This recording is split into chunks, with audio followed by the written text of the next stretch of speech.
All right, guys. Well, that was a big waste of time. So basically, we don't ever sell anything on OfferUp.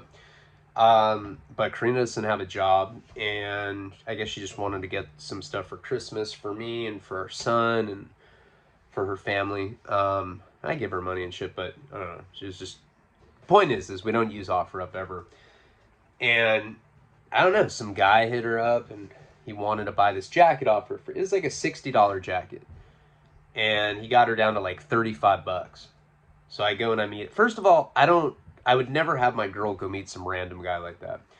And like we were thinking, we're like, man, you think this guy just like puts ads on OfferUp so that he can meet up with women and inject them with some sort of like sleeping agent or something? I don't know if that's just in movies. I think that probably does go on in real life though.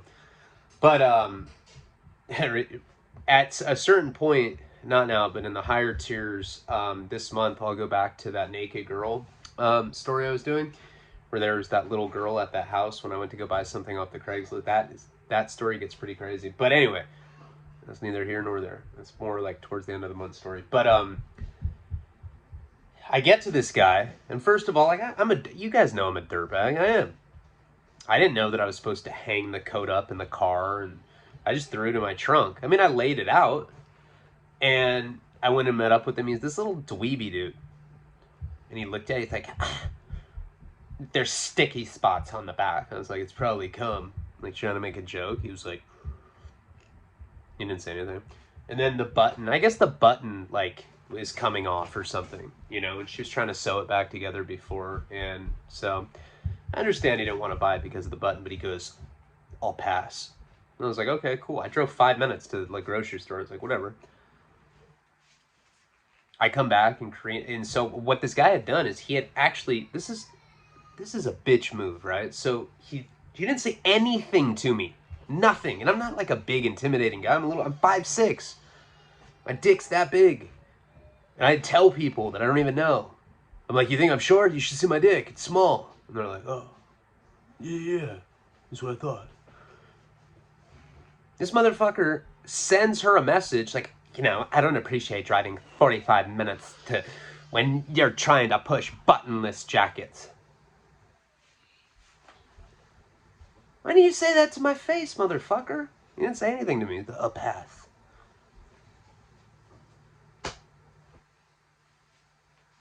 So that's why you guys are getting a story a little later than what it should be, because I was doing that. No, I mean, I don't know. Trying to get on like a new schedule. Like what I want to do, we talked about in the monologue, is like I want to get up and I want to do a monologue first thing. Do a video first thing.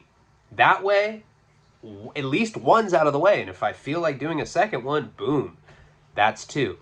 Get a monologue, a story, and then another story maybe. And then the friend, and then, you know what I mean? And then it's, think about it. That little adjustment to my schedule could make all the difference in the world. Now, I got to be in the mood to actually do it, and that's one of the problems, is that if I'm not in a good mood, it's hard for me to tell stories in an entertaining way.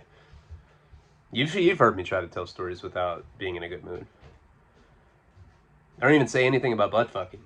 The whole video where I'm just like, yeah, and then I think they may have had anal. I say stuff. I don't know. God, that was stupid. Okay, let's get into this story. I'm sorry. Jeez.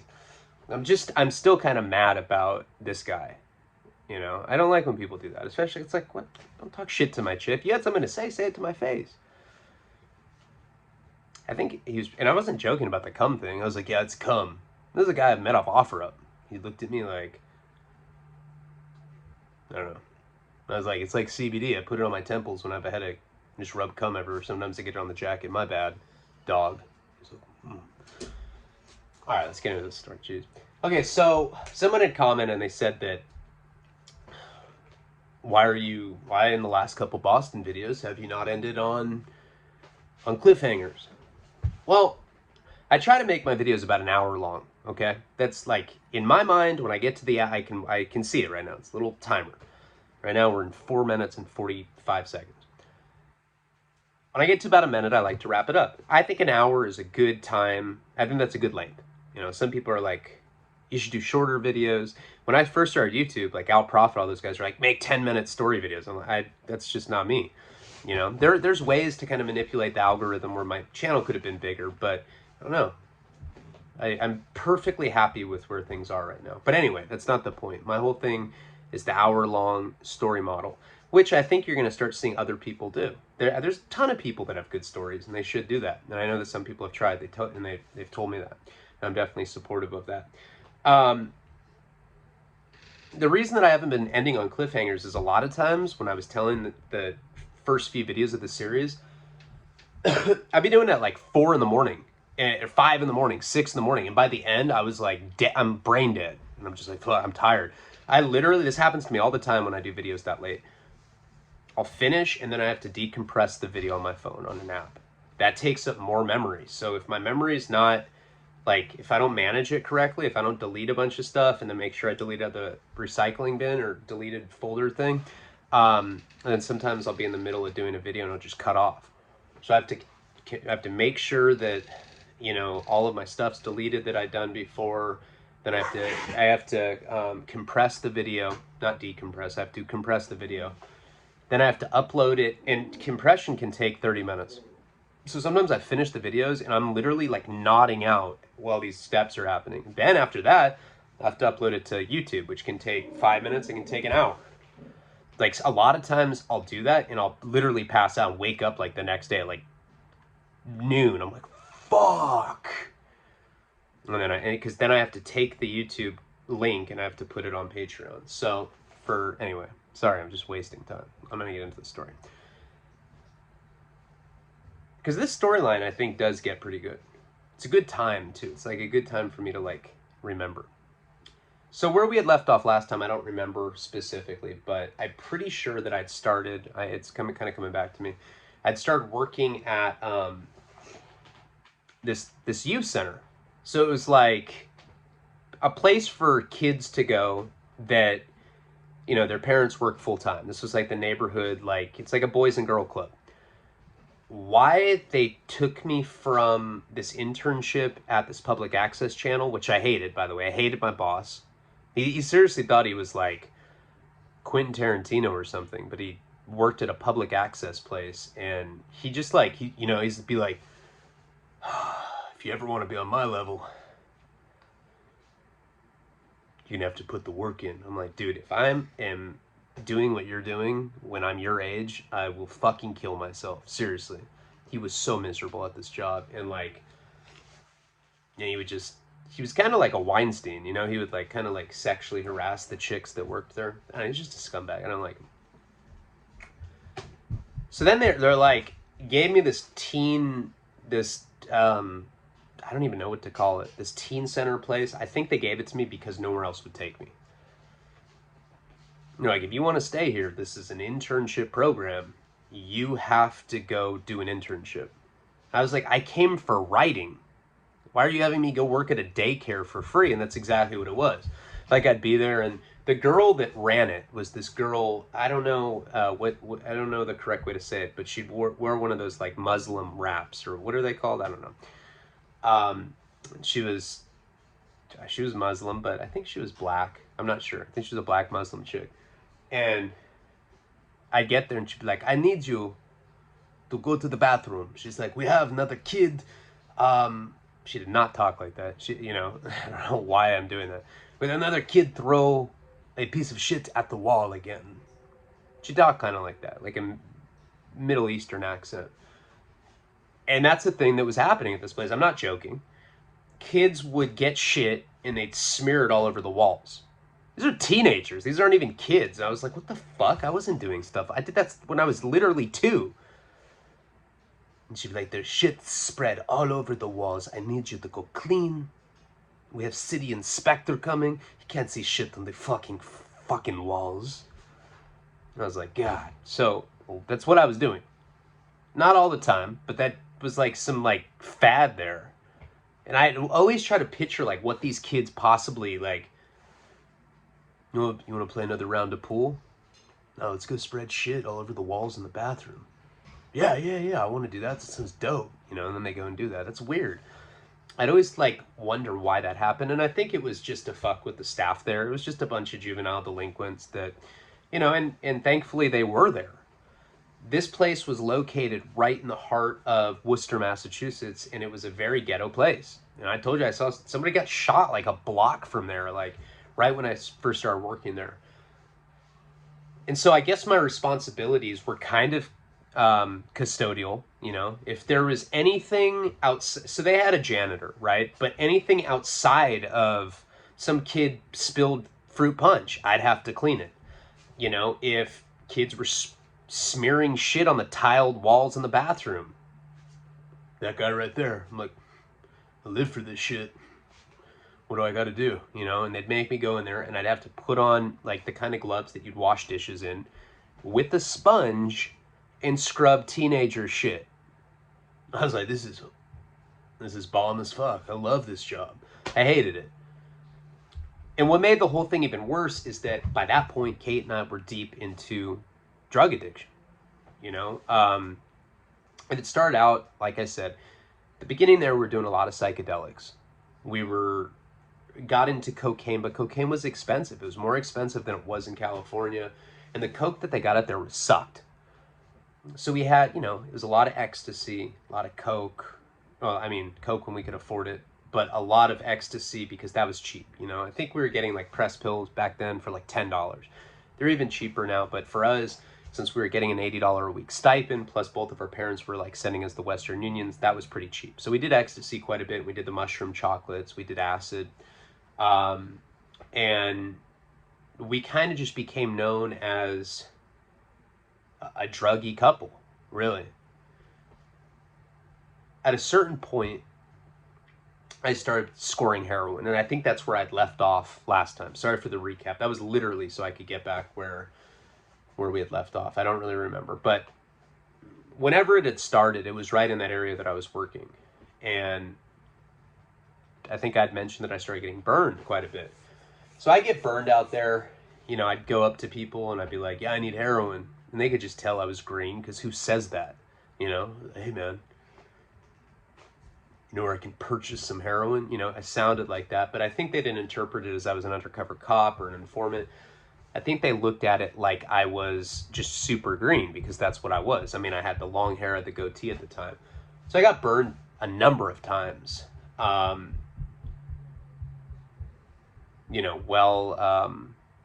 when I first started doing heroin out there. There's a few times that I didn't, though, and that's how the whole thing had really started. And back, it was those waxed envelopes that we've talked about. And snorting it, you'd snort like a little tiny amount. I mean, it's like looks like less than a bump of coke. And you could snort it because it was China white powder. And you would get high for like, I don't know, 5 or 6 hours. And it was, imagine taking a handful of Percocets or something. That's about the equivalent of what snorting China white heroin felt like to me at that time. I remember it made me sick in the beginning, but it was like a good kind of sick, It was the kind of projectile vomiting where it's just like, and like it's just keeps going and going and going, but it almost feels orgasmic in a way. Like you feel it just kind of like coursing through, and it's like, I don't know, it's, even though you're puking all the time, any heroin addict or opiate addict knows it's like a feeling that you actually like. It's like a nauseating bliss, so to speak. We weren't shooting it yet, so it kind of presented itself as something innocent, and that's kind of how smoking black tar heroin was for me back when I started in Santa Barbara. When I first started smoking black tar, it was because the girl I was dating, she was 21, she's a coke dealer, and I was just wigging out one night, just twacked out on coke. Here, smoke this off tinfoil to chill you out. And I remember everything felt like a dream during that period of my life. Things didn't really feel real. There was like a certain detachment from reality because you're in this opioid kind of bubble or whatever. That's how it was when I was out in Boston or Worcester area. In the beginning, when we were just snorting it, everything just felt innocent still. It certainly didn't feel like addiction, because the way we looked at it was how we looked at any other drug. It was just something we were doing. We're already used to doing ecstasy. We're already used to doing coke. Now that guy JP, who we've come back into contact. He reached out to me a few months ago. He said he was a fan of my book. He'd seen me on YouTube, and he was my good friend back then. He was a few years older than us. He had just gotten out of rehab in Florida. So I mean, the heroin addiction, all that stuff, was nothing new for him. You know, this is stuff he'd been struggling with for a while. And he'd gotten out of rehab, and his parents pretty much made him go to this internship program, and that's where we had met him. He was like a real junkie, and if you guys remember, he was the guy that I was on the bus with, and we were doing that John Lennon song, Imagine, but we were singing Imagine all the needles going into our vein. Yeah, pretty clever, I know. So when Kate and I started snorting heroin, I remember at one point I had gone up to him and been like, hey man, I got some dope. And he's like, just the rabid junkie came out of him. You know, he's just like, where, let me get some. I remember giving him a line, and it was like, and you know, I'm older, I'm more mature now, a lot more life experiences behind me. I know exactly what happened. The beast got reawoken with. You know, that's exactly what if I take a Tylenol 3, I'm instantly relapsed. That's just it. You know, your opiate receptors get mutated to that degree. You know, one little taste of opiate, I go back out until I stop. If you remember when I had first met Kate, it was under the pretense of me going for JP to try to get her for him. He wanted me to go up to her and say that, hey, my friend thinks you're cute. And she ended up being like, well, I think you're cute. What do you want to do? I was like, fuck my friend, let's go have sex. And we did. And then we were boyfriend and girlfriend, and we were inseparable. Well, the thing with that is that there was always this weird love triangle thing going on. Because JP was a cool guy. He wasn't the best looking guy. I wasn't the best looking guy, but he was cool. It's like one of those guys where, like, I don't know, he's like, he could do like all sorts of cool, she could like break dance. He had like all these like random skills, you know? He's like, you want me to say it in Russian? You know, he like spoke all these foreign languages. I'm like, jeez, this guy's like 21 years old. He felt like some worldly, like, secret agent type of guy. She would make little mentions here and there. She'd be like, don't you think JP's cool? I saw him breakdancing today. If I'm gonna be honest, I think it was pretty fucking phenomenal. That's how she looked when she would talk. I was like, And I was, at that point in my life, I was head over heels, passionately in love. First love, completely irrational love at that point. And I would get really jealous. And in turn, I would become very emotionally abusive. I've been emotionally abusive in most of my relationships, except for this one. One I'm in now, for some reason, I think it was her riding a prison term out with me. Maybe her being the mother of my child. I don't want to talk to her like that. But I don't emotionally abuse her, you know, but with this girl is when it all started. I got really bad. And also remember, I'm coming out of the wake of my girlfriend in high school, Jill, cheating on me. Me walking in or walking up to the car and her fucking her best friend, the hot guy.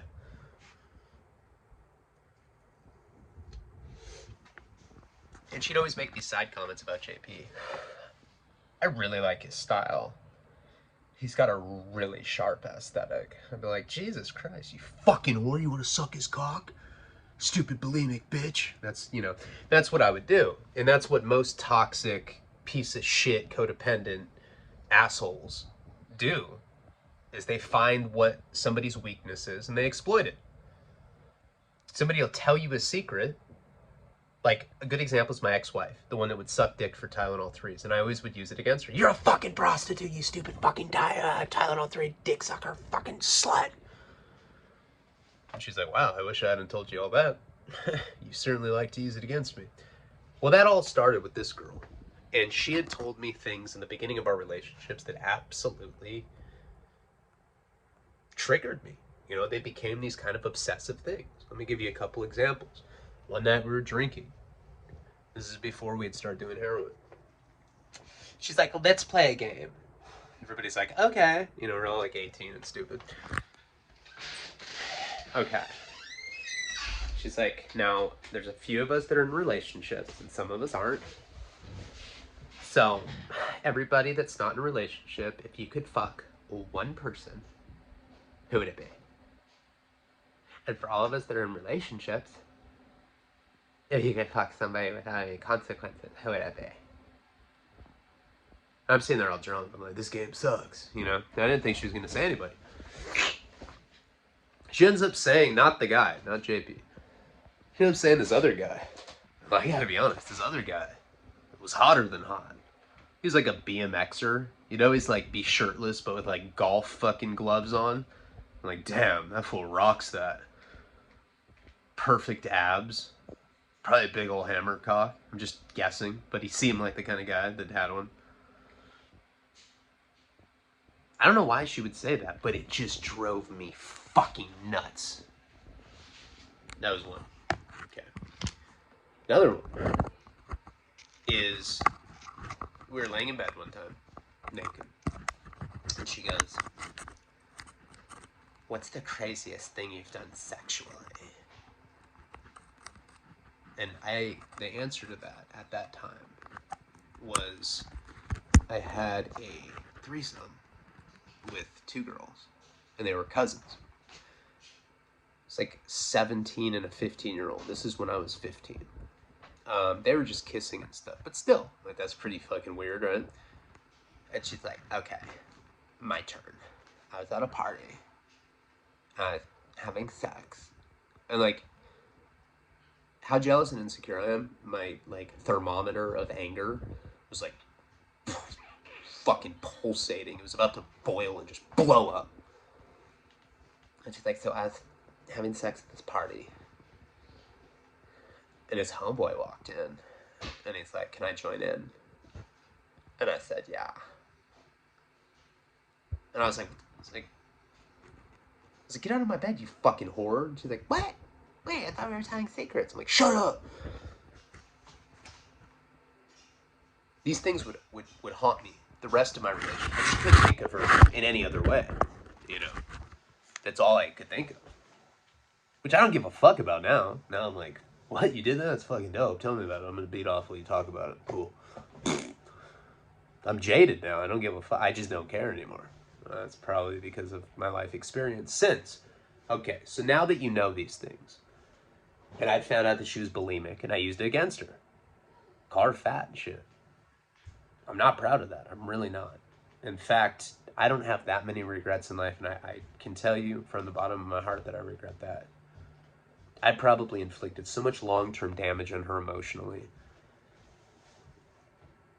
It's just a piece of shit. And the thing is I was just an insecure fuck. That's it. That's the only reason I did that. So, okay. So anyway, so now that you know all that, we get into heroin.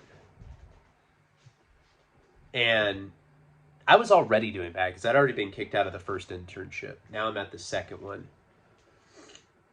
On the other drugs, I was able to go, even though it sucked. I'd go hungover, been doing blow all night, and I'd still go scrub shit off the walls, whatever. We started doing heroin. I would wake up the next day after snorting it, we'd be high. And then, you know, in the beginning of heroin, you know, I always talk about how it's not a sex drug. You know, it doesn't go well with sex. The thing is, though, right when you start your heroin addiction, it's the best sex drug ever because you're in this bliss and you can just go forever. And it's really almost like, I don't want to say spiritual, but kind of. You know, it just would feel like you'd kind of like melt into the other person's body on it. So we were having a lot of sex. We're doing a lot of heroin, snorting it. And I'd wake up, and the funny thing that would happen is I wouldn't want to go to work. I wouldn't want to go to the internship. It's not because I couldn't. It's not because I felt like shit. When you start doing heroin, you stop giving a fuck about life. That's it. It's a fucking fact. Like, I'm not even going to wipe anymore. I don't care. Fuck it. Costs money. I'll just take a shower. And you're like, yeah, stuff like that. You stop showering, you stop brushing your teeth, etc., etc. Okay, so this is what happens. You guys know this part of the story already. I'd been burned a bunch at this point. And now JP is the third wheel in our heroin addiction. So at first it was just, we're just messing around with it. You know, we're getting a bundle, 10 bags. Maybe we're snorting a couple a day. Having to call my parents more and more. Dad, I got an offender bender. Dad's like, you don't have a car. I was like, I was driving my buddy's car. I need $1,000. And back then, my parents didn't realize that they were dealing with a diabolical junkie yet, so they'd be like, okay, G, here you go. So my habits started being supported a lot by that, plus Kate's family had a lot of money. JP it was weird because he was the third wheel, but he didn't bring a lot to the table. Really brought nothing. Except I was jealous of him because I thought that she wanted to fuck him. And he didn't have a lot of money, so now we were like having to pay for his habit. I don't even know why we did it with him. Probably just because Kate wanted to fuck him. It's like, we should get JP. His style so sick. I'm like, oh my god. So at this point, we'd probably been going for a month. Something like that.